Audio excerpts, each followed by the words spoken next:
Cal? Hoxe, 11 de xaneiro, é o Día Internacional do Agradecemento. Ai, que bonito do agradecemento. día. Non sei se ti queres facer algún agradecemento agora que non nos ve ninguén. Home, pois mira, agora que non nos ve ninguén, sempre é bon momento para agradecerlle a miña nai por darme a vida, a meus pais por cuidarme, a Mari, a miña segunda nai, e tamén a vida por darnos saúde aos meus e a min tamén, Adri. E ti queres agradecerlle a alguén? Xa que E estás? ademais temos que agradecer que estamos a vivir un soño. Eso. Facer o Hora Galega fin de semana é o auténtico soño. Eu quero agradecer a miña familia, sobre todo por quererme e por aguantarme, que non debe ser nada doado. E o que quixemos facer aquí na Hora Galega é sair á rúa para darlle esa oportunidade a vostedes, os galegos e as galegas, de agradecer o que vostedes queiran e a quen queiran tamén. E só lles digo que o vídeo que van a ver a continuación é un dos vídeos máis fermosos que temos emitido aquí na Hora Galega, así que de verdade non perdan detalle.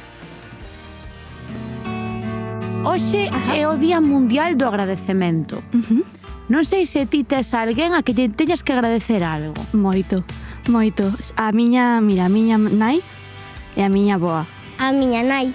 A ver, a moita xente, pero supoño que principalmente a miña nai por apoiarme sempre en todo. As miñas avós son super importantes porque me parecen as persoas máis guerreiras, luchadoras que coñezco. Son un exemplo para min, entón estou moi agradecida por eso, porque ensíname como ser unha boa persoa. Que lle agradecerías ti aos teus alumnos? Que me deixaran enseñarlle. Agradezolle a miña parella, aos meus fillos, sempre. E ti es das que expresas eses sentimentos ou gárdalos para ti? Pois si que antes non me facían moito, pero mira, últimamente aprendín que é importante facelo a tempo. Con nosos pais ou así a veces costanos máis, eu creo, pois darlle un abrazo, dicirlle o que os queremos, o que lle agradecemos. Colla aí o teléfono, chama a túa nai. A ver. Vou chamar a muller. Ah, ben, gustame. Canto tempo levades xuntos? 40 anos. Hola. Hola, mami. Nada, era para decirte que te quero moito. Hola, abuela. Ay, qué linda eres. ¿Qué tal lo de las croquetas? Abuela, que hoy es el Día Internacional del Agradecimiento y quiero que sepas que te quiero muchísimo. Hoy es el día del agradecimiento y os quería agradecer todo lo que hacéis por mí. Quero te agradecer todo o que faz por min e o que estamos construindo xuntos. Eu agradezco que compartas a vida comigo. Y que grazas por apoiarme sempre en todo. Gracias, cariño. Claro, ¿cómo no te voy a apoyar? Bueno, por todo o que te quero, te voy a axudar aquí en adiante, igual que te vou axudar a ti tamén.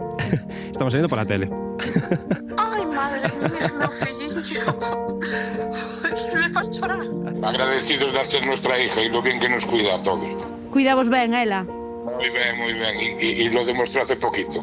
Que ella es especial, muy especial, que la quiero muchísimo. Sí, que eu quero un montón, tanto a él como a seu irmán, que os quero moito, que non teño nada que decir malo deles, que son unha joya de fillos, unha maravilla. Tú eres moi importante para mí, porque eres a persona que decidín compartir o resto da miña vida. Te quiero, abuela. Adiós, chao. Gracias por llamarme.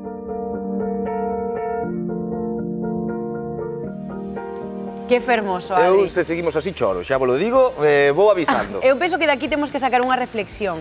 Fíxate o feliz que nos fai agradecer. Xa non é só o feito de agradecer, é o feliz que nos fai. Poder decir en voz alta aos nosos familiares o que os queremos, o agradecidos que estamos por todo o que fixeron con nós, dá gusto e deberíamos facelo todos os días. Animámosles desde Hora Galega que o fagan, non só o día do agradecemento. Pois ben,